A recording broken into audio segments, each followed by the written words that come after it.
السلام عليكم ورحمة الله وبركاته. بسم الله الرحمن الرحيم. المرسلين نبينا محمد وعلى آله وصحبه أجمعين. أما بعد. പരിശുദ്ധ ഖുർആനിലെ രണ്ടാം അധ്യായമായ സൂറത്തുൽ ബഖറയിലെ 93-ാമത്തെ ആയത്തിന്റെ വിശദീകരണമാണ് പറഞ്ഞുകൊണ്ടിരിക്കുന്നത്.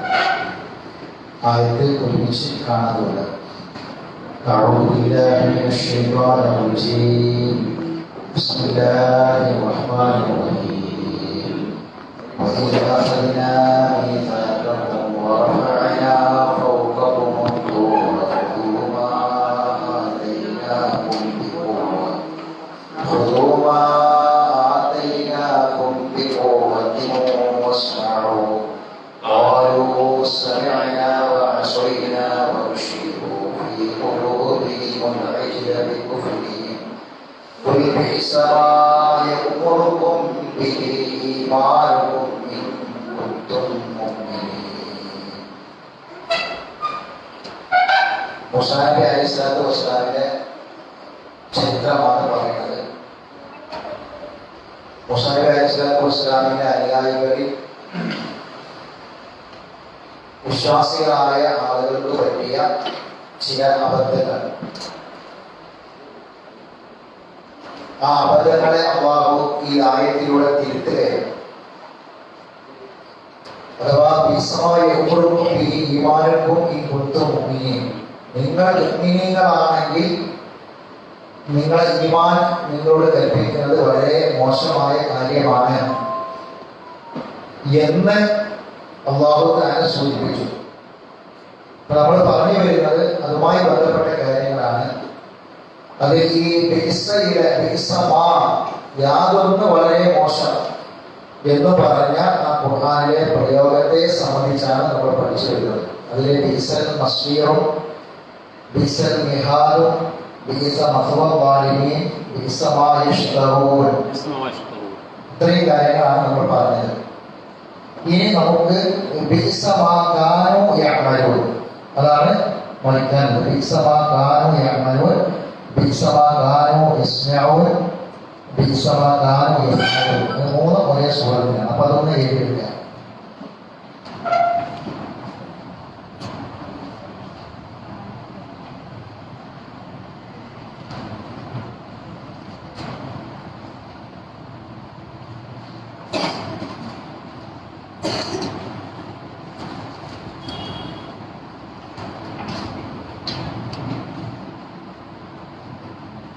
بئس ما كانوا يعملون.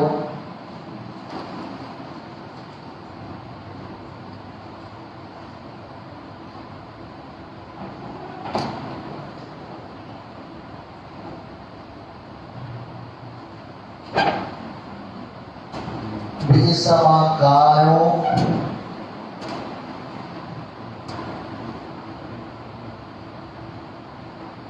يفعلون.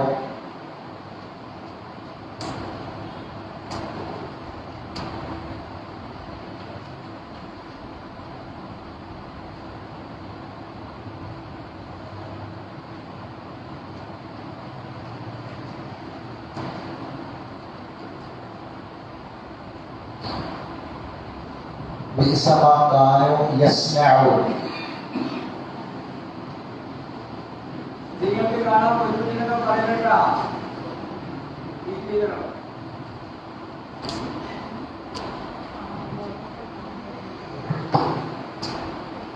بئس ما كانوا يعملون بئس ما كانوا يصنعون بئس ما كانوا يفعلون.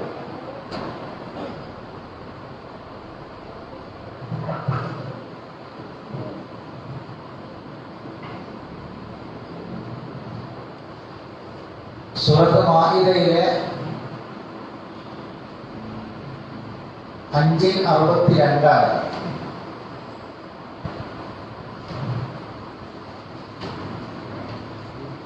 സൂറത്ത് മാഇദയിലെ 63 ഈ ആയത്ത്.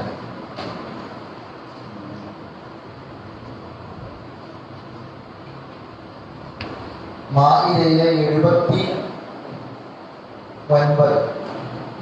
സൂറത്ത് മാഇദയിലെ 3 ആയത്തുകളാണ്.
എഴുതിക്കഴിഞ്ഞാ അതായത് മറിക്കല്ലേ.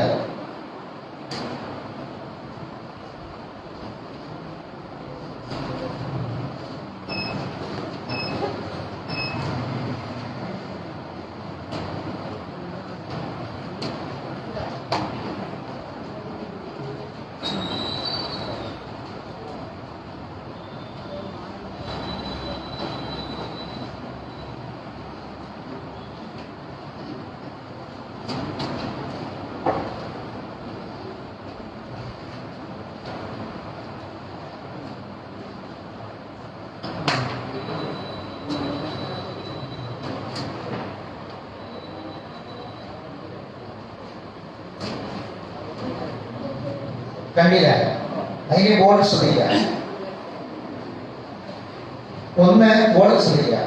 ബിഇസമാകാനു യഅമലൂൻ, ബിഇസമാകാനു യസ്നഊൻ, ബിഇസമാകാനു യഫ്അലൂൻ. ഈ യഅമലു, യസ്നഉ, യഫ്അലു എന്ന 3 വാക്കും മുതറാദിഫുകളാണ്. മുതറാദിഫ് എന്ന പര്യായപദങ്ങളാണ്. ഒരേ അർത്ഥം,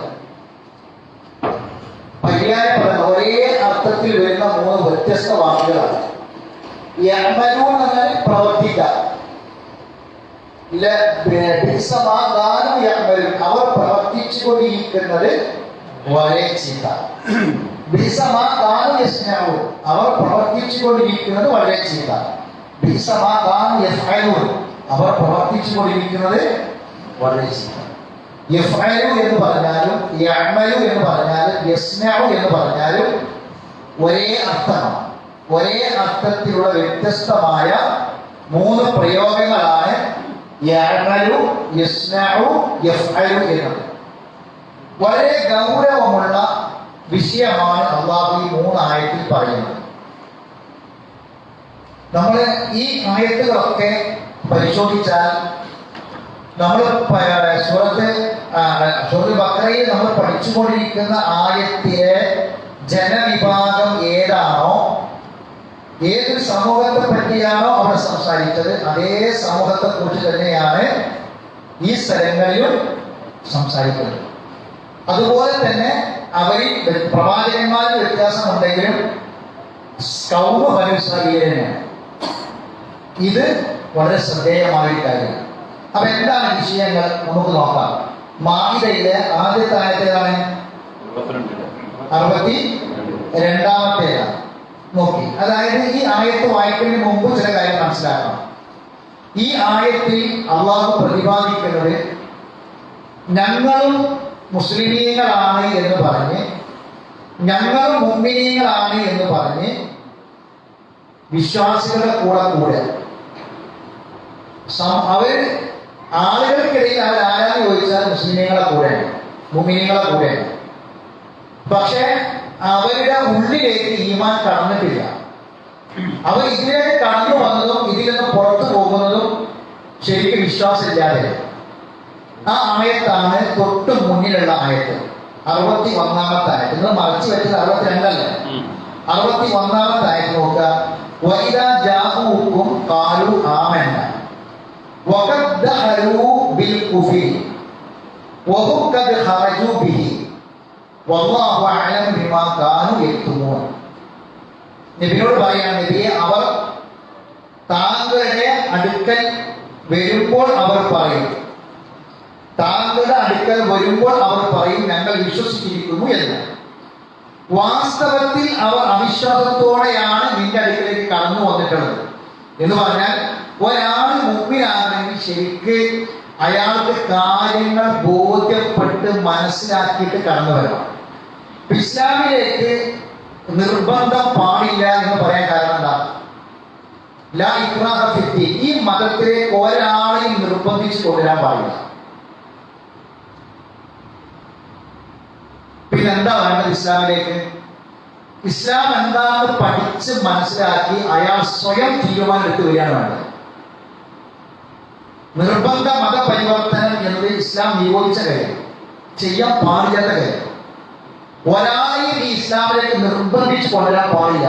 നമ്മളെ ഒരാൾക്ക് നമ്മുടെ കീഴിലാണ്, അല്ലെങ്കിൽ പിന്നെ അയാൾക്ക് നമ്മൾ കുറെ സഹായങ്ങൾ ചെയ്തു കൊടുക്കുന്നുണ്ട്. അയാൾ ജനിച്ചത് മുതൽ നമ്മളെ വീട്ടിലാണ്, അല്ലെങ്കിൽ നമ്മളെ അയൽപക്കത്താണ്, നമ്മളെ മുസ്ലിമാണ്. അങ്ങനെ നമ്മൾ അയാളെ സ്വാധീനം ചെയ്തിട്ട് അവസാനം ഇയാളെത്തുള്ള ഈ അടുപ്പം കൊണ്ട് ഞാൻ എങ്ങനെ ഇനിയിപ്പോ അയാൾ പറഞ്ഞ് കേൾക്കാതിരിക്കാന്ന് വിചാരിച്ച് ഇസ്ലാമിലേക്ക് വരിക. മനസ്സിലാ പറഞ്ഞേ? ഇപ്പൊ അറേബ്യ രാജ്യങ്ങളിലൊക്കെ ഈ അറബികൾക്ക് ഈ കീഴിൽ പ്രവർത്തിക്കുന്ന ജോലി ചെയ്യുന്ന കുറെ മുസ്ലിമുകളുണ്ടാവും. അപ്പൊ ഇവരെന്ത് ചെയ്യുന്ന വെച്ചാൽ ഇവർക്ക് എല്ലാ സഹായങ്ങളും ഇവർ ചെയ്തു കൊടുക്കും. ഇവരെ മക്കളെ കൊണ്ടൊരു മോർ ഫീസ് കൊടുക്കും, ഭാര്യനെ കൊണ്ടൊരു ഫീസ് കൊടുക്കും, ഉടനെ മാസാമാസം ശമ്പളത്തിന് പുറമെ പലരും അയച്ചു കൊടുക്കാൻ വേണ്ടി കൊടുക്കും. ഒരു കൊല്ലം 2 കൊല്ലം നാട്ടിൽ പോകുമ്പോൾ ഒരുപാട് സാധനങ്ങൾ കൊടുക്കും. ഇങ്ങനെ അവർക്ക് അവസാനം ഇവര് പറഞ്ഞ് ഈ ഇപ്പൊ ഞാൻ എങ്ങനെയാണ് ഇപ്പൊ ഇയാൾ പറഞ്ഞ് കേൾക്കാതിരിക്കാന്ന് വിചാരിച്ചിട്ട് മതത്തിലേക്ക് ചെയ്യണമെന്ന് പാടാതെ. ഇതൊരിക്കലും പാടില്ല.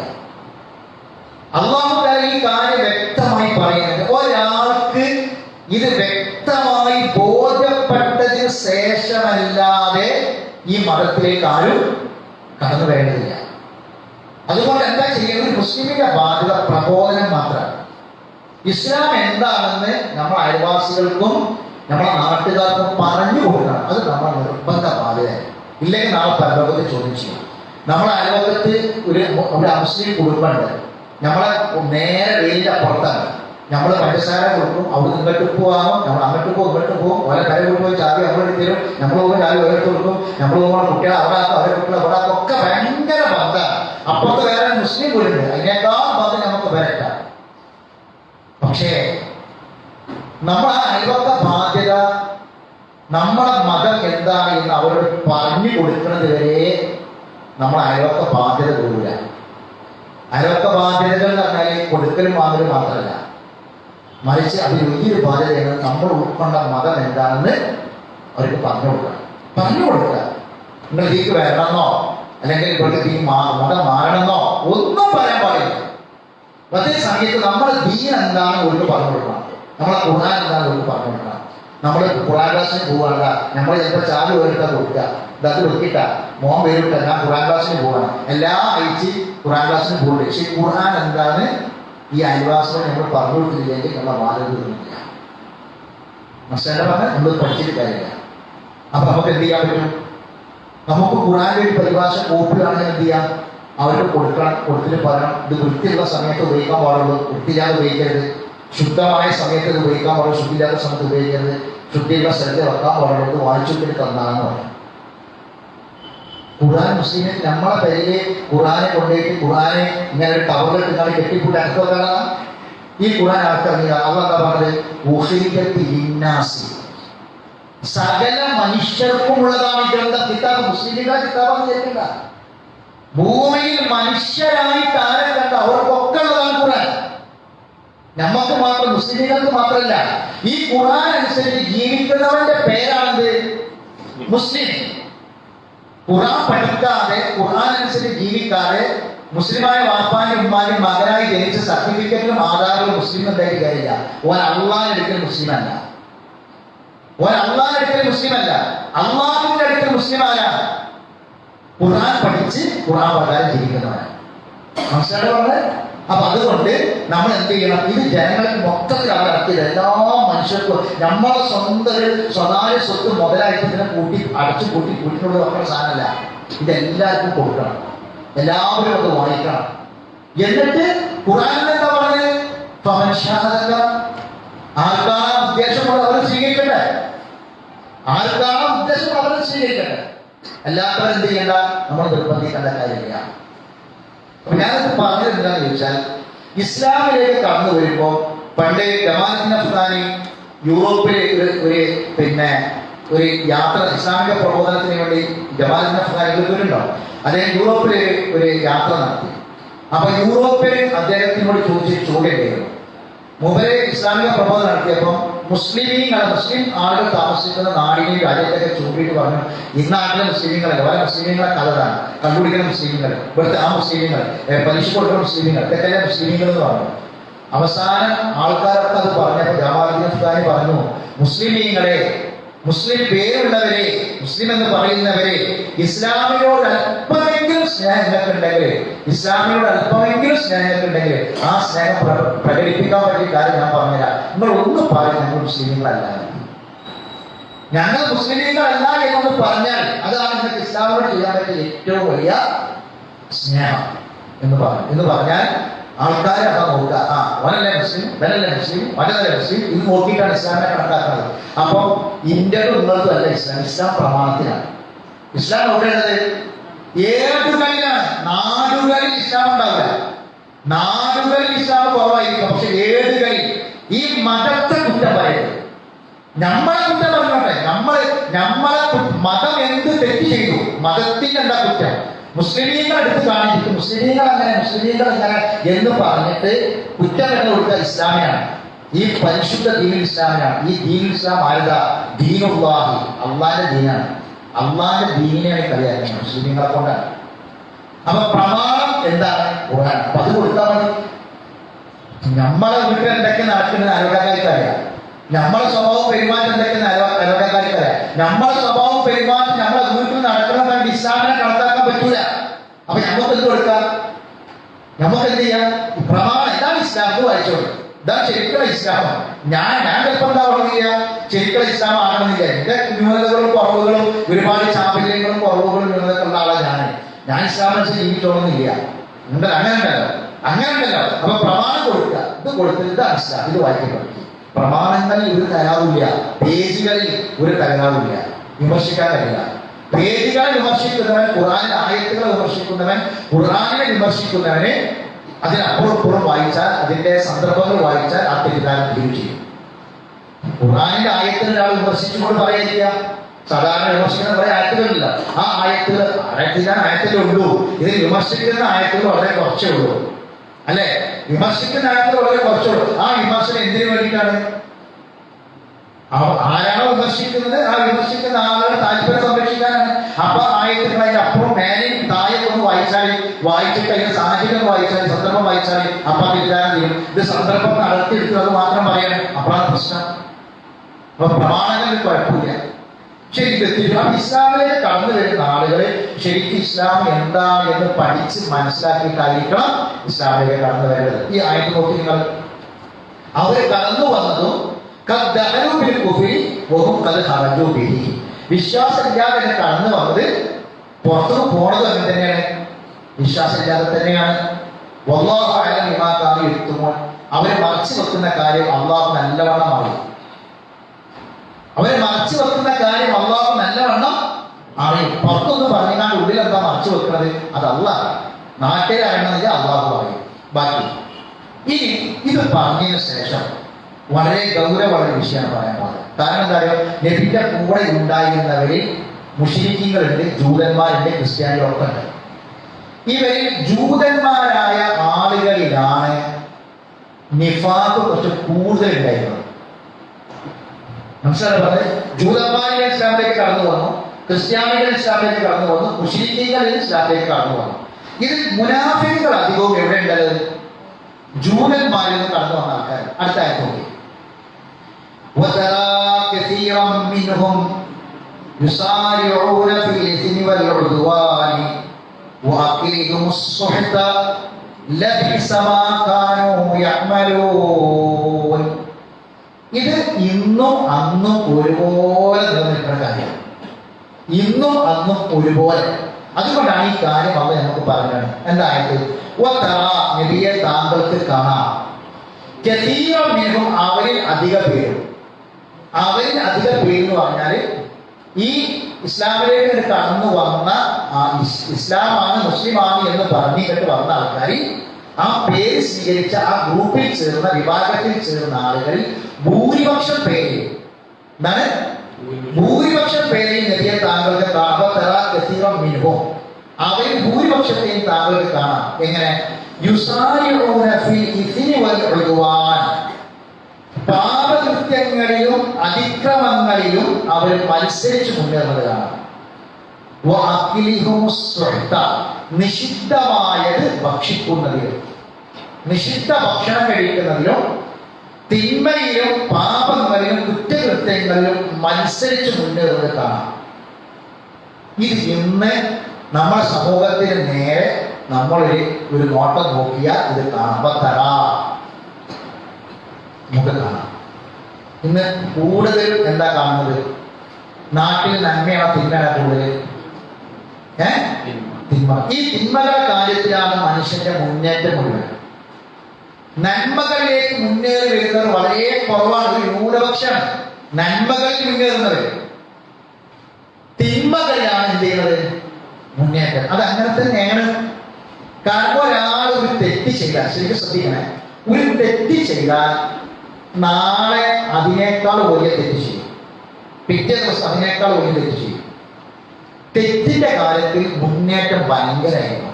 കാരണം സപ്പോർട്ട് ആയിട്ടാണ് മനസ്സിലായി പറഞ്ഞ. ഇന്ന് വാപ്പാന്റെ കീശിന്ന് ഒരു 5 രൂപ 10 രൂപ എന്റെ വാപ്പാന്റെ തന്നെ, വാപ്പാന്റെ പൈസ മക്കളുടെ തന്നെ, ഒരു 10 രൂപ പോക്കറ്റ് നിർത്തി ആക്ച്വലി വാപ്പാനോട് പറയാതെ ഉമ്മാനോട് പറയും, ഉമ്മാന്റെ ബാഗിൽ നിർത്ത്, അത് നിങ്ങൾ ബാത്റൂമിൽ കുടിക്കുക, പിന്നെ പോകാൻ നേരം നിങ്ങൾ പിള്ളേരുടെ ബാഗിൽ നിർത്തും. ഇങ്ങനെ ഒരു വർത്താനം നമ്മളെ പെരിയിൽ ഉണ്ടായിട്ടുണ്ടെങ്കിൽ അത് അതോടുകൂടി നിർത്താം. അത് മോൻ അവിടെ കുട്ടികളല്ലേ, അത് മോൻ അടുത്തടുത്ത് ബാഗിൽ നിർത്തുണ്ടായിരുന്നില്ല. പാടില്ല. വളരെ ഗൗരവത്തിലുള്ള വിഷയമാണ് ഇത്. നാളെ ഇന്ന് ഈ 10 100 100 200 200 500 ഇത് എടുത്തിന്റെ ശേഷം ആദ്യം പറഞ്ഞിരുന്നു, പിന്നെ അത് പറയാതാവും. മനസ്സിലാവുന്ന കളവ് ഒരു തിന്മയാണ്. ചെറുത് കട്ടവൻ നാളെ വലുത് കക്കും, അതിനേക്കാൾ വലുത് കഴിക്കും. കളവ് പറഞ്ഞ നമ്മളെ മക്കള് കളവ് പറയുന്നുണ്ടെങ്കിൽ അപ്പം തക്കതായ ഉപദേശങ്ങളും നിർദ്ദേശങ്ങളും വേണമെങ്കിൽ ശിക്ഷയും കൊടുത്തിട്ട് കളവ് അപ്പം സ്റ്റോപ്പ് ചെയ്യും.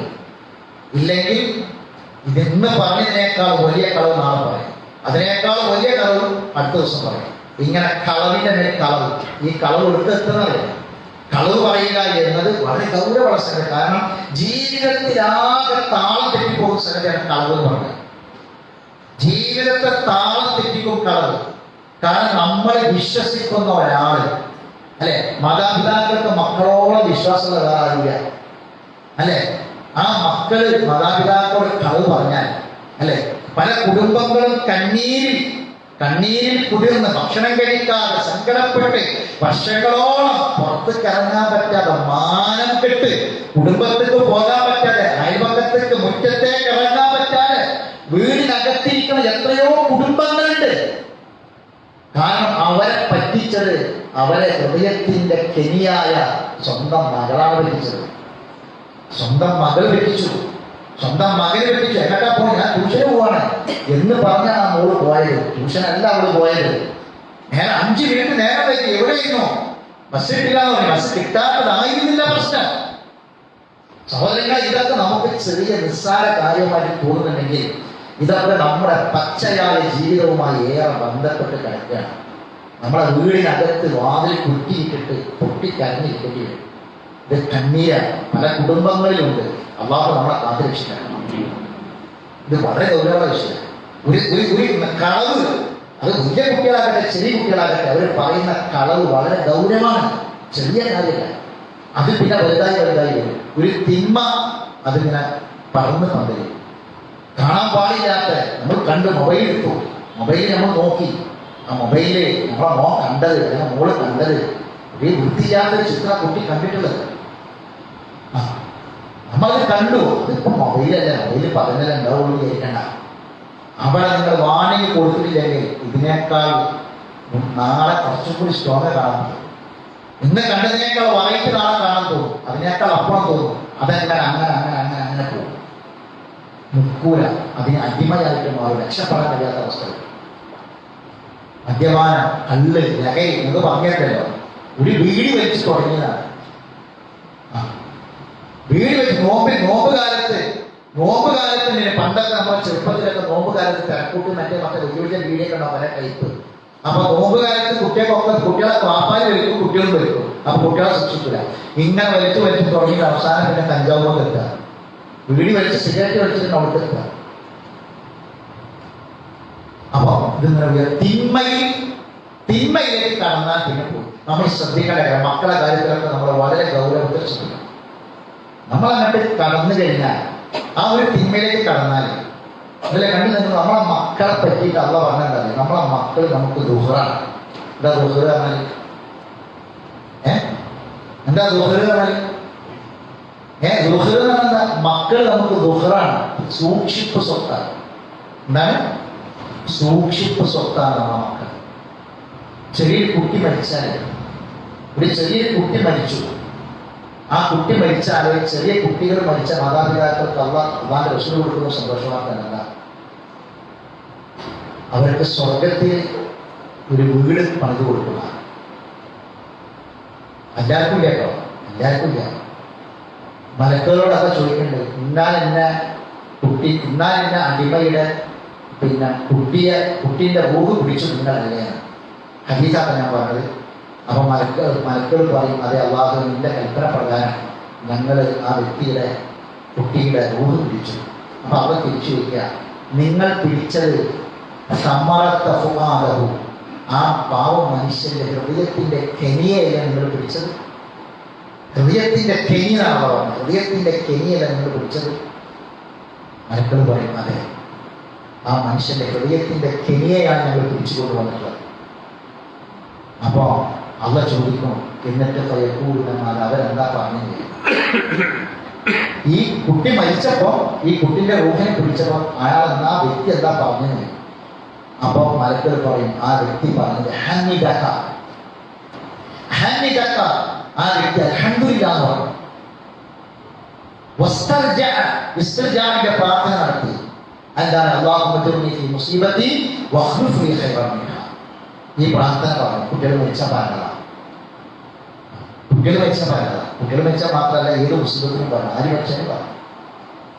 കാരണം എന്താണ്? അത് ഇസ്തിർജാഇന്റെ പ്രാർത്ഥന. ഇത് ആ വ്യക്തി പറഞ്ഞു, നെഞ്ഞ് അടിച്ച് പൊളിച്ച് ടെന്റിക്ക് ചാടാൻ വേണ്ടി ഓടി, റെയിൽവേ ട്രാക്കിലോ ഓടി, ചാടിക്കാൻ വേണ്ടി ഓടി, അപ്പുറത്ത് എലിനെ കൊല്ലാൻ വേണ്ടി വെച്ച കുപ്പി എടുക്കാൻ വേണ്ടി ഓടി, ഇങ്ങനെ ഒന്നായിട്ട് പ്രശ്നം ഉണ്ടാക്കി അല്ല. മരിച്ച് കുട്ടി മരിച്ചപ്പോൾ ഈമാനുള്ള വാപ്പയാണ്. അയാൾ പറഞ്ഞത് അൽഹംദുലില്ലാഹ് എന്നാണ്. എന്താ കാണുന്നല്ലോ, ഒരു കുട്ടി ചെറുപ്പത്തിൽ നമുക്ക് മരിച്ചിട്ടുണ്ടെങ്കിൽ ആ കുട്ടി പരലോകത്ത് സൂക്ഷിപ്പ് സ്വത്താണ്. ഹദീസിന്റെ ബാക്കി കേട്ടോ, ഹദീസിന്റെ ബാക്കി എന്താണ്? അപ്പൊ അള്ളാഹ് പറയും, ഇങ്ങനെ ഇസ്തിർജാ നടത്തി അൽഹംദുലില്ലാഹ് ആ വ്യക്തി പറഞ്ഞെന്ന് പറയുമ്പോൾ അള്ളാഹ് മലക്കുകളോട് പറയും, ആ കുടുംബത്തിന്, ആ വ്യക്തിക്ക് സ്വർഗത്തിൽ വീടുണ്ടാക്കി കൊടുക്കുന്ന സമൂഹ ബൈത്തുൽ ഹംദ്, ആ വീടിൽ നിങ്ങൾ ബൈത്തുൽ ഹംദ് എന്ന് പേരിടണം. എന്താണ്? ബൈത്തുൽ ഹംദ് എന്ന് പേരിടണം. എന്താ കാരണം? ഇത് സൂക്ഷിപ്പ് സ്വത്താണ്. നമ്മളെ മക്കള് നമ്മൾ എത്ര വലുതായി, എത്ര നമ്മൾ പ്രായമായിട്ട് മരിച്ചാലും, നമ്മളെ മക്കൾ എത്ര പ്രായമായിട്ട് അവർ മരിച്ചാലും, നമ്മളെ മക്കൾ നമുക്ക് സൂക്ഷിപ്പ് സ്വത്താണ്. പരലോകത്തേക്ക് കിട്ടേണ്ട വമ്പിച്ച സമ്പത്താണ്. ആ മക്കൾ കളവ് പറയുന്നവരും, ലജ്ജിക്കുന്നവരും, ചതിക്കുന്നവരും, നമ്മളെ കണ്ണീര് പിടിപ്പിക്കുന്നവരുമായി മാറാൻ പാടില്ല. അതിന് സഹോദരങ്ങളെ ചെറുപ്പത്തിലേക്ക് കൊടുത്തോളി. ഖുർആൻ ചെറുപ്പത്തിൽ അവർ ഹൃദയങ്ങളിലേക്ക് ഇട്ടുകൊടുക്കണം. ചെറുപ്പത്തിൽ അവർ ഖുർആൻ പഠിക്കട്ടെ, തിന്മകളിൽ അവർ മാറി നിൽക്കട്ടെ. ശരി, ഇവിടെ എന്താ പറഞ്ഞത്? മത്സരിച്ച് മുന്നേറാണ് ഇസ്മിലും ഒഴുകുവാനും, തെറ്റുകളിലും കുറ്റകൃത്യങ്ങളിലും, ഹറാമിന്റെ ഭക്ഷണം കഴിക്കുന്ന കാര്യത്തിൽ ഹലാലിന്റെ ഭക്ഷണം കഴിക്കുന്നവർ വളരെ ചുരുക്കം. റസൂൽ പറഞ്ഞു ഏറ്റവും ഹലാലായ ഭക്ഷണത്തിൽ ഏറ്റവും ഹലാലായ ഭക്ഷണം ആരുടെ? കച്ചവടക്കാരായ ഭക്ഷണം. കച്ചവടക്കാരുടെ ബിസിനസ്സുകാരുടെ വരുമാനമാണ് ഏറ്റവും ഹലാലായ വരുമാനം. എത്ര സ്ഥലത്ത ഗുണം പറഞ്ഞത്. അതിന് കാരണം കൂടി ഉണ്ട്. ഇതിന്റെ കാലത്ത് ഉണ്ടായിരുന്നത് വരുമാന മാർഗം ഭൂരിപക്ഷം കച്ചവടങ്ങൾ. എത്രയോ ആയിട്ടുള്ളതാണ് കച്ചവടക്കാരെ പറ്റി പറഞ്ഞ, കച്ചവടത്തിന്റെ പകുതി പറഞ്ഞ, കച്ചവടത്തിന്റെ പതാകി പറയുന്ന, മണിക്കൂറുകളോളം പറഞ്ഞാലും തീരില്ല ബിസിനസ് നടത്തുന്ന ആൾക്കാർ. പക്ഷേ ആ ബിസിനസ്സിൽ ഹലാല് വളരെ കുറച്ചുണ്ടാവും. നിങ്ങൾ കണ്ടിട്ടില്ലേ ഒരു ചെറിയൊരു കട, ആ ഒരു പെട്ടിക്കടയിൽ ആ ഒരു ചെറിയൊരു റൂമും അതിലും ചെറിയ ബിസിനസ്സിലേക്ക് പോവാണ്. എന്താ ഒന്നുമില്ല. ഒരു 10 റുപ്യന്റെ സാധനം വാങ്ങി 12 റുപ്യക്ക് കൊടുക്കും. അത് 2 റുപ്യ ലാഭം ഉണ്ടാവും. അതിനാ വാടകയും കൊടുത്ത് അവനാന്റെ മരുന്നും അവനാന്റെ ഭക്ഷണത്തിൽ പോകണ ഒരുപാട് ആൾക്കാരുണ്ട്. അതാണ് സഹോദരങ്ങളെ ഹലാല്. പക്ഷെ അതിനപ്പുറം അർഹിക്കാത്ത ലാഭം എടുത്തിട്ട്, ഉള്ള ലാഭം എടുത്തിട്ട് ആളുകളുടെ ആവശ്യത്തെ ചൂഷണം ചെയ്തിട്ട് ഒരു പാവ മനുഷ്യൻ, അയാൾക്കൊരു 3 സെന്റ് സ്ഥലമാണ്. 3 സെന്റ് സ്ഥലത്തിന് ചെറിയൊരു ചട്ടക്കൂലി വെക്കാൻ, അയാൾ 3 സെന്റ് സ്ഥലത്തിന് അവിടെ എത്ര 1 ലക്ഷം റുപ്യ ഉള്ളൂ. പക്ഷെ അവൻ ആവശ്യക്കാരനാണ്. അവൻ അവിടെ പറ്റുള്ളൂ, ആ സ്ഥലം പറ്റൂല. അവനെ തറവാടപ്പുറത്താണ്, അവന്റെ ഒറ്റ ബന്ധപ്പെട്ട സ്ഥലപ്പുറത്താണ്.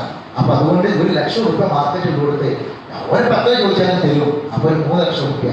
സഹോദരങ്ങളെ, ആ 2 ലക്ഷം ഹറാമാണ്. ആ 2 ലക്ഷം ഹറാമാണ്. അതിന് കൂടുനിന്നവരും അവിടെ കമ്മീഷൻ വാങ്ങിയതും ഹറാമാണ്. ഒരു സംശയം വേണ്ട. മനുഷ്യന്റെ ആവശ്യത്തെ ചൂഷണം ചെയ്യുന്ന സമ്പത്ത്, ആവശ്യക്കാരന്റെ ആവശ്യത്തെ ചൂഷണം ചെയ്തുണ്ടാക്കുന്ന പൈസ ഹറാമാണ്. ഇതല്ലേ നാട്ടിൽ കാണുന്നത്, ഇന്ന് ലോകത്ത് കാണുന്നത്.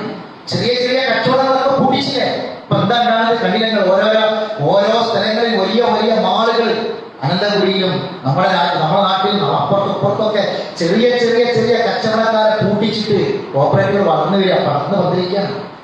എന്നിട്ട് എത്ര നൂറുകണക്കിന് ആളുകളാണ് കച്ചവടം ഇല്ലാതെ കുറെ കുടുംബത്തെ കൂട്ടിയ, കുടുംബത്തിലെ കുറെ ആവശ്യങ്ങൾ നിർവഹിച്ച ചെറിയ കച്ചവടക്കാരൊക്കെ പേരെ കൂട്ടി പോകേണ്ട അവസ്ഥ വന്നില്ല. ആവശ്യമില്ല. വളരെ സങ്കടകരമാണ്. അതുകൊണ്ട് ഉള്ളതിനനുസരിച്ച് ജീവിക്കാൻ നമുക്ക് അറിയണം. ഉള്ള വരുമാനമാണ്. ഇന്ന് ലോകത്ത് കാണുന്നത് തെറ്റുകുറ്റങ്ങൾ ഇങ്ങനെ കുത്തൻ ഉയർന്നു പോകുന്നു. അതേപോലെ നിഷിദ്ധമായ സമ്പത്താണ് മനുഷ്യന്മാർ ഉപയോഗിക്കുന്നുള്ളൂ. അതുകൊണ്ട് എന്തുണ്ടാവില്ല, പ്രാർത്ഥനയ്ക്ക് ഉത്തരം കിട്ടില്ല. വളരെ ഗൗരവമുള്ള വിഷയം. ബാക്കി ലബീസമാകാനോ അവർ പ്രവർത്തിച്ചു കൊണ്ടിരിക്കുന്നത് വളരെ ചീത്തയാണ്. കാരണം ആ ബീസ എവിടെയുള്ളതാണ്? ജഹന്നമക്കുള്ളതാണ്. ഹറാമുന്ന തടി ഒഴുക പോവുക നരകത്തിന്റെ വറകാണ്. നമ്മൾ വളരെ ശ്രദ്ധിക്കണം. മുസ്ലിം പറഞ്ഞില്ലേ, ആണുങ്ങൾ മാത്രമല്ല പെണ്ണുങ്ങൾ. നബി പറഞ്ഞു, ഒരു മനുഷ്യന് കിട്ടുന്ന ഏറ്റവും വലിയ മുതലെന്താ പറയുന്നത്, ഏറ്റവും വലിയ സമ്പത്ത് എന്താ പറയുക? മറുക്കത്തും ഈമാനുള്ള ഒരു പെണ്ണിനെ കിട്ടില്ല. ഈമാനുള്ള ഒരു പെണ്ണ്, അത് 18 വയസ്സ് 21 വയസ്സൊന്നുമല്ല, വയസ്സൊന്നുമല്ല പ്രശ്നം. ഈമാനുള്ള ഒരു പെണ്ണ് കിട്ടലാണ് ഏറ്റവും ഒരു മനുഷ്യന്റെ ഏറ്റവും വലിയ സമ്പത്ത്. കാരണം എന്താ അറിയോ? മറുക്കത്തിൽ ഈമാൻ നഷ്ടപ്പെടാതെ ജീവിച്ചു മരിക്കാൻ സഹായിക്കുന്ന പെണ്ണ്. നമ്മൾ ഈമാനോടുകൂടി ജീവിച്ച് ഈമാൻ നഷ്ടപ്പെടാതെ മരണപ്പെടാൻ നമ്മളെ സഹായിക്കുന്ന പെണ്ണാണ് നമ്മളെ പെണ്ണെങ്കിൽ അതാണ് ഒരു പുരുഷന്റെ ഏറ്റവും വലിയ സമ്പത്ത്. എന്തായാലും വിശദീകരണം അറിയാം.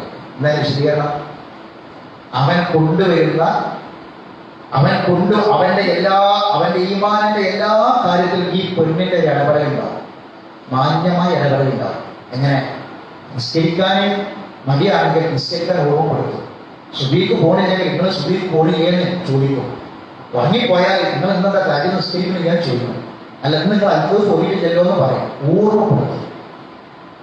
ഈ ഒരു പെണ്ണ് കൊണ്ടുവന്നാൽ ഇത് ഉടനെ കിട്ടിയും ചോദിക്കും. നമ്മളെ സാമ്പത്തിക വരുമാന മാർഗത്തിൽ പെണ്ണ് വെറും കേവലം ഒരു നോമിനി മാത്രമേ ആവില്ല. നമ്മളെ സമ്പത്തിന്റെ, നമ്മുടെ ബാങ്ക് അക്കൗണ്ടിന്റെ നോമിനി നമ്മളെ ഭാര്യയാണ്. പക്ഷെ അവൾ കേവലം ഒരു നോമിനി മാത്രമല്ല, മറിച്ച് അവൾ ചോദിക്കും, ഈ വരുമാനത്തെ എന്താ, ഇത് നമുക്ക് പറ്റും.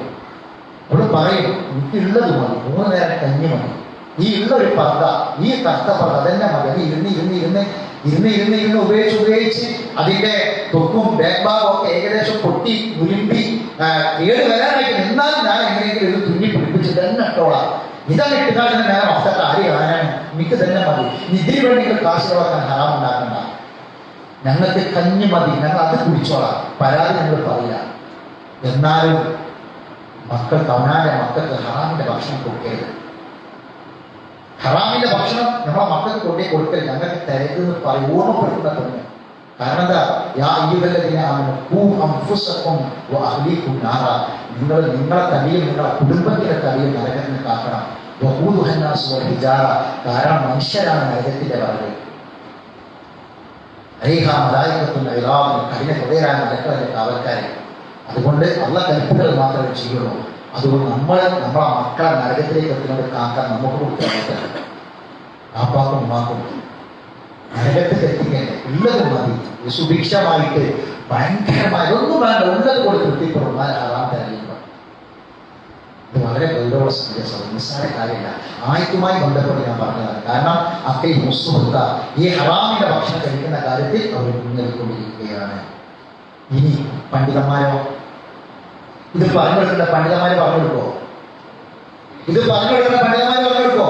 കാരണം പണ്ഡിതന്മാർ തന്നെ ഹറാമ വാങ്ങുന്നത്.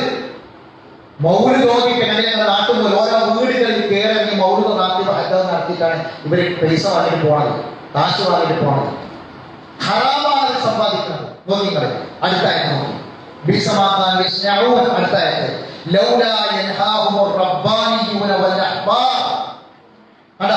മതപണ്ഡിതന്മാരും മതപുരോഹിതന്മാരും ഈ തിന്മയെ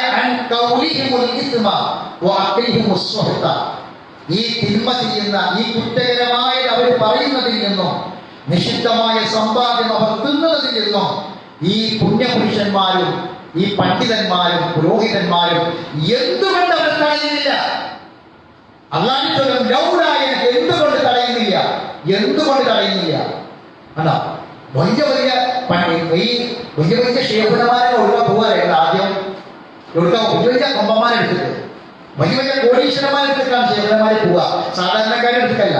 ഒരു നാട്ടുകൂടെ ഒരുങ്ങാൻ ഷേഖുനമാരെ നാട്ടുകൂടെ അങ്ങനെ പോകുന്നത് ആ നാട്ടിലെ മോലാളിമാരെ വലിയ ഒരു പോവുക, ഒന്ന് സന്ദർശിച്ച് ഇറങ്ങിയിട്ടേ പോവുള്ളൂ. മനസ്സിലാണ് പറഞ്ഞത്. എന്തെല്ലാം തിന്മകൾ എങ്ങനെ പല സ്ഥാപനങ്ങളെയും സഹായിക്കുന്നവരെ പല കോടീശ്വരന്മാരും നേരത്തെ പറഞ്ഞ മയക്കുമരുന്നു അതുപോലെ തന്നെ ഈ കള്ളക്കടത്തും ഒക്കെ നടത്തിയിട്ട് ഉണ്ടാക്കിയ പൈസ എന്നിട്ട് വെട്ടതിക്കാൻ മതി. അവരുടെ സ്ഥാപനം നടന്നാൽ മതി, അവരുടെ ഉദ്ദേശങ്ങൾ നടന്നാൽ മതി. അതിൽ ഏത് ആൾക്കാരെ പൈസയും വാങ്ങും. നിങ്ങൾ കണ്ടില്ല ഇന്നത്തെ പണ്ഡിതന്മാര് പുരോഹിതന്മാര് ആരെടുത്ത് പോകാൻ കൊടുക്കും? ഏത് കൊള്ളക്കാരെടുത്ത് പോകാൻ? ഓരോ വരുമാനം ശരിയല്ലാന്ന് അറിയാം പണ്ഡിതന്മാർക്ക്. ഈ വരുമാനം ഞാൻ വാങ്ങാൻ പോണ ഈ സ്ഥാപനത്തിലാ ഞങ്ങൾക്ക് 10 ലക്ഷം വേണം, 20 ലക്ഷം വേണം എന്നൊക്കെ പറഞ്ഞ് പോകണം. ഈ പോകുന്ന ആളുകളിൽ പല നാടുകളിലുമുള്ള പല ആൾക്കാരും അവരുടെ സമ്പാദ്യം ശരിക്കും ഹലാലില്ലാന്ന് അറിയാം. എന്നിട്ടും പണ്ഡിതന്മാര് പോയി വാങ്ങാം, മുണ്ടൂല. കാരണം എന്താ? ഇവിടെ ഈ തിന്മക്കളിൽ ഒരു വാക്കും പറയും, നിങ്ങൾ ആ കച്ചവടം ശരിയല്ലോ, നിങ്ങൾ ആ എയർപോർട്ടിൽ ബന്ധപ്പെട്ട ഏർപ്പാട് ശരിയല്ലോ എന്നൊരു പണ്ഡിതൻ പറയില്ല. കാരണം എന്താ? ഇവർക്കത് കിട്ടുന്ന സ്ഥാപനം അത് കിട്ടണം. അള്ള ചോദിക്കാൻ ലൗല ഈ ആയത്ത് നോക്കിയതേ ചോദിക്കുന്നത്, സാധാരണക്കാർ ചോദിക്കുന്ന ചോദ്യമാണ്. ലൗല എന്തുകൊണ്ട് മതപുരോഹിതന്മാരും പണ്ഡിതന്മാരും ഈ തിന്മയെ ഈ നിഷിദ്ധമായ സമ്പാദത്തെ വരുമാനത്തെ പാടില്ല എന്ന് പറയുന്നില്ല, അവരോട് ഉപദേശിക്കുന്നില്ല. ഇത് പണ്ഡിതന്മാർക്കുള്ള പട്ട. നിങ്ങൾ പ്രവർത്തിക്കുന്ന കാര്യം വളരെ ചീത്തയാണ്. കാരണം എന്താണ്? ഇത് നിങ്ങൾ ചെയ്യുന്ന മൗനാണ്. ഈ മൗനത്തെ അടുത്തായിട്ട് ഇവിടെ അടുത്തത് വായിക്കോളൂ. 79 എന്താണ് വായിക്കും? 79 വായിക്കും, വായിച്ചോളൂ. വായിക്കേ 79 അവിടെ തന്നെയല്ലേ?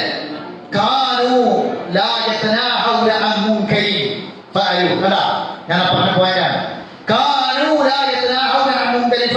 അവർ ചെയ്യുന്ന ദുരാചാരത്തെ അവർ അന്യോന്യം തടയുമായിരുന്നില്ല. അവർ ചെയ്തിരുന്ന ദുരാചാരത്തെ അവർ പരസ്പരം തടയുമായിരുന്നില്ല. അവർ പ്രവർത്തിച്ചു കൊണ്ടിരിക്കുന്ന കാര്യം വളരെ ചീത്തയാണ്. അത് എവിടേക്ക് എത്താനുള്ളതാണ്?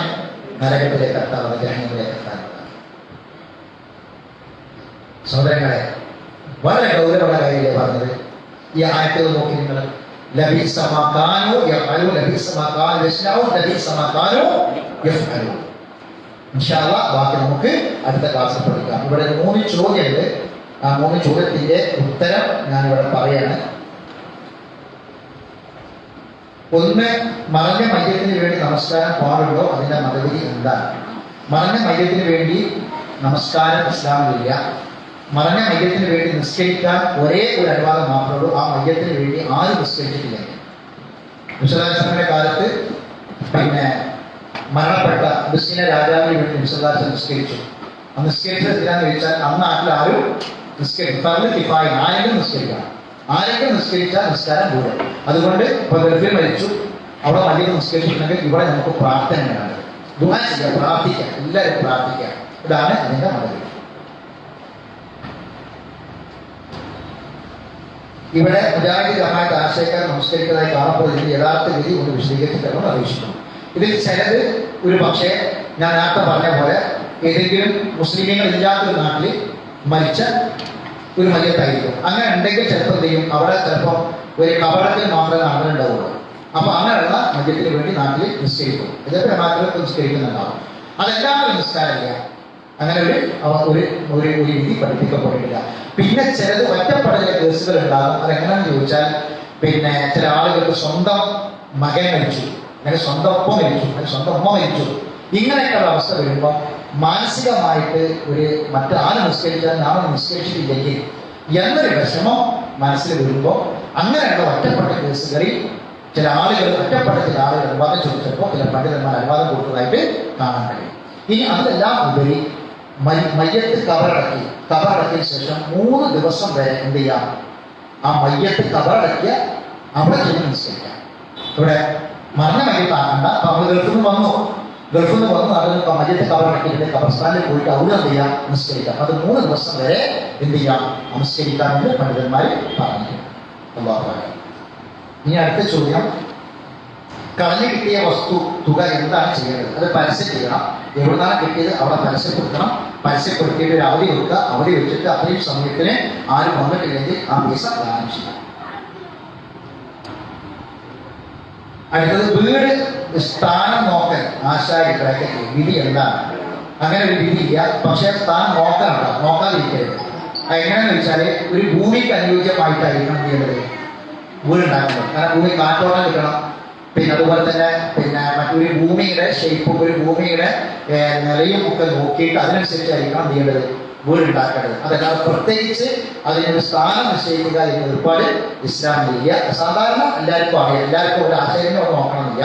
ഇനി നമുക്കത് അറിയാൻ എന്ത് ചെയ്യാൻ പറ്റും, ഇപ്പൊ ഒരു ഭൂമി, അപ്പൊ നമുക്ക് അത് റോട്ടിലേക്ക് മുഖാവണം, അടുക്കള ഭാഗത്താകണം, കാരണം അടുക്കളയിൽ അടുപ്പത്തിക്കാറാണ്. അപ്പൊ കാറ്റിന്റെ ദിശ എന്നുള്ള കാര്യങ്ങൾ നോക്കേണ്ടി വരും. ഇപ്പൊ ഭൗതികമായ ചില കാര്യങ്ങളൊക്കെ ആ കാര്യങ്ങൾ നോക്കാന്നല്ലാതെ അത് സ്ഥാനം തെറ്റി അതുകൊണ്ട് രോഗം ഉണ്ടായി അല്ലെങ്കിൽ അതുകൊണ്ട് അപകടം ഉണ്ടായി അങ്ങനെ സംഗതികളൊന്നുമില്ല. സ്ഥാനം നോക്കേണ്ട കാര്യമൊന്നുമില്ല. ഇനി നമുക്ക് അതിന് പറ്റാത്തൊരവസ്ഥ ഉണ്ടെങ്കിൽ ഭൗതികമായ രൂപത്തിൽ മാത്രമാണ്. അതല്ലാതെ അതിന് വേറെ ഒരു മതത്തിന്റെ ഒരു ആശയത്തിന്റെ ആദർശത്തിന്റെ ഒരു പരിവേഷം നമുക്ക് കൊടുക്കാൻ പാടില്ല. അത്തരം കാര്യങ്ങളിൽ മതത്തിന്റെ നിർദ്ദേശങ്ങളൊന്നും കാണാൻ കഴിയില്ല. ഇതാണ് ഈ കാര്യങ്ങളുമായി ബന്ധപ്പെട്ട് പറയുന്നത്. അള്ളാഹുവിനെ കൂടുതൽ പഠിക്കാനും അത് മനസ്സിലാക്കാനും അത് പ്രകാരം ജീവിക്കാനും അള്ളാഹു നമുക്കൊക്കെ തോഫീഖ് പ്രദാനം ചെയ്യുന്നതാണ്. അടുത്ത ക്ലാസ് ഞായറാഴ്ചയാണ്. ഞാൻ കഴിഞ്ഞ ഞായറാഴ്ച ക്ലാസ്സിൽ വരേണ്ടിയിരുന്നു. ഞാൻ ശനിയാഴ്ച ഇടുക്കി ജില്ലയിലേക്ക് ഒരു യാത്ര പോയതായിരുന്നു. അപ്പം ഞാൻ വരാൻ നിശ്ചയിച്ച സമയത്തേക്കാൾ 7 മണിക്കൂർ ലേറ്റായി. കാരണം അവിടെ പല സ്ഥലത്ത് ചുരം പൊടിഞ്ഞിട്ട് ചുരം തകർന്നിട്ട് വണ്ടി ബ്ലോക്കായി. അങ്ങനെ 7 മണിക്കൂർ ലേറ്റായിട്ടാണ് ഞാൻ അവിടെ എത്തിയത്. അപ്പൊ അതുകൊണ്ടാണ് ക്ലാസ് വരാൻ കഴിയാതിരുന്നത് കഴിഞ്ഞ ഞായറാഴ്ച. അതുകൊണ്ട് അത്തരം ഒരു സന്ദർഭത്തിൽ മാത്രമേ ക്ലാസ് മുടങ്ങുള്ളൂ. വളരെ അങ്ങനെയുള്ള ചില ഒറ്റപ്പെട്ട സന്ദർഭങ്ങൾ മാത്രമേ ക്ലാസ് മുടങ്ങുള്ളൂ. എല്ലാ സമയത്ത് ക്ലാസ് മുടങ്ങില്ല. അതുകൊണ്ട് അടുത്ത ക്ലാസ് നിഷാദ ഞായറാഴ്ച ആയിരിക്കും, പിന്നത്തെ ക്ലാസ് ശനിയാഴ്ച ആയിരിക്കും. അങ്ങനെയാണ് നമ്മുടെ ക്ലാസ് മുന്നോട്ട് പോകുക. ആ കാര്യം ഓർമ്മപ്പെടുത്തുകയാണ്. നിഷാദ അടുത്ത ഞായറാഴ്ച ഉണ്ടാകും. എന്താണ്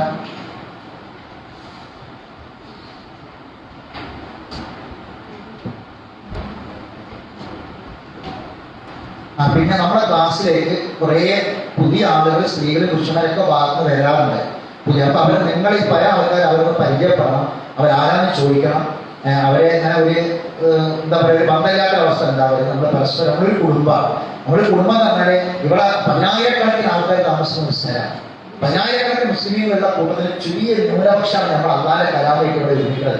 നമ്മളിവിടെ പഠിക്കുന്ന കലാപം നാട്ടിൽക്കാലം വരാൻ വരുന്നതല്ല. അള്ളാന്റെ കലാമം വായിക്കുന്നു, ഓതുന്നു, വായിക്കുന്നു, അള്ളാഹുവുമായിട്ടുള്ള ബന്ധമാണ് കൂട്ടിയിറക്കുന്നത്. ഈ ഒരു കുടുംബം നമുക്ക് സ്വർഗത്തിൽ ഒരുക്കിയിട്ടാണ്. സ്വർഗത്തിൽ ഒരുക്കിയിട്ടാണ് ഒരു കുടുംബമാണ്.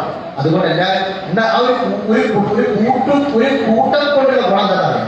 ഇപ്പൊ ഇവിടെ വരുന്ന ആൾക്കാരിൽ ഈ 100 ആൾക്കാർക്ക് 100 ഈമാനായിരിക്കുണ്ടാകാം. 100 ഈമാനായിരിക്കുണ്ടാകാം. അപ്പൊ ഒരു പക്ഷേ ഈ സാധുവായ ഞാൻ ഒരുപാട് ഈമാന്റെ കാര്യത്തിൽ, ജീവിതത്തെ സൂക്ഷ്മ കാര്യത്തിൽ ഒരുപാട് ഡയറ്റിലായിരിക്കും. പക്ഷെ ഞാൻ ഈ കൂട്ടായ്മയിൽ പങ്കെടുക്കുന്നത് കൊണ്ട് പരസ്പരം നമുക്ക് പ്രാർത്ഥന ഗുണം കിട്ടും. ഈ പ്രാർത്ഥന കിട്ടുമ്പോൾ ഈ കൂട്ടത്തിൽ നമ്മളോട് കേൾപ്പിക്കോളും. മനസ്സിലാക്കാൻ പറഞ്ഞത് സ്വർഗത്തിലേക്ക് പോകലാരാ?